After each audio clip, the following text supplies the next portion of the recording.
Look at the image. Bata, magkasintahan, dalaga at binata, tumanda, nagkaapo at namatay. This is the cycle of life. Whether we like it or not, we realize that that will happen unexpectedly.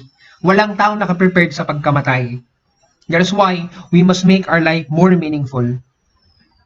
Lahat ng suffering na meron tayo ay pinatitibay tayo. Because when we no longer suffer, it means we no longer have life. Pag patay ka na, hindi ka na makakaramdam ng kahit na ano. Our time is limited. There's no such thing as unlimited. Kahit yung rice na yan, yung only na yan, limited lang yan. We must make the most out of our time. If I ask you, if you want someone who will go back from death na mahal mo sa buhay, who would it be? What would you want to tell that person? When you experience death, we don't just talk about physical death or the cessation of life. We also speak of death as wala ka ng interest, tamad na tamad ka sa mga nangyari sa paligid mo, hindi mo na alam anong mangyari sa iyo. You must find light. You must see the meaning of your suffering. We learn from our suffering. When we no longer suffer, we are already dead. When a member of a family or a relative dies, people question the existence of God. It's okay to question, but as we question, it must give meaning to our life. At least for the theist, for believers of God, because they're what we call atheists. For them, pagpatay ka na, tapos ng buhay, nothing more. And you should not worry about that. Right. For the believers of God, we see death as the end of physical life. But as we see that as the end of physical life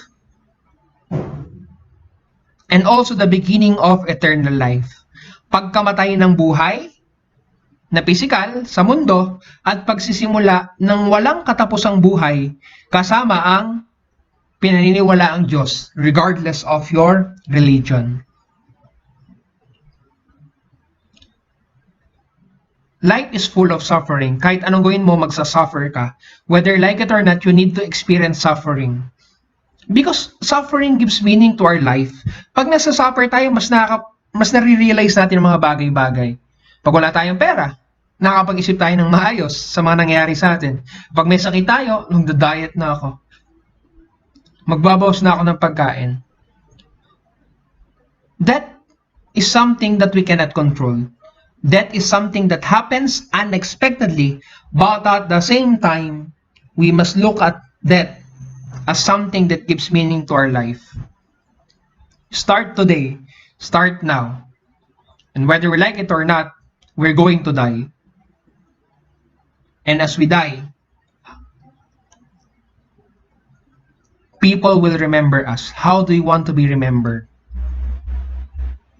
Nabubuhay ka ngayon, tatanda. What happens to your life? Mamamatay ka rin. Mamatay tayong lahat.